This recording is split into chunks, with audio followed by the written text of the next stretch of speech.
চোখে হাত রেখে ইয়া নূর ১১ বার পাঠ করলে আল্লাহ পাক রব্বুল আলামিন চোখের সকল রোগ ভালো করে দিবেন।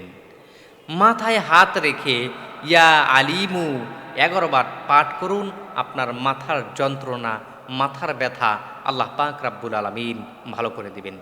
পেটের ব্যথা হলে, পেট ব্যথা হলে পেটে হাত রেখে ইয়া রহমানু, ইয়া রহমানু করে ১১ বার পাঠ করুন।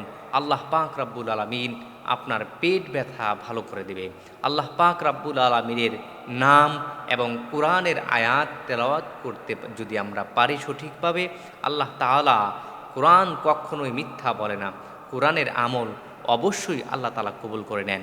এজন্য আমরা ৫ ওয়াক্ত নামাজ পড়ব এবং কি দ্বীন ইসলাম পরিপন্থীভাবে জীবনযাপন করার চেষ্টা করব এবং রাসূল পাক সাল্লাল্লাহু আলাইহি সাল্লামের সুন্নত মোতাবেক চেষ্টা করব। করার পাশাপাশি আমরা এই ছোট ছোট আমল যদি করি, আমার জবান দিয়ে যদি আমি এই আমলগুলো করি, অবশ্যই আল্লাহ পাক রব্বুল আলামিন কবুল করবে।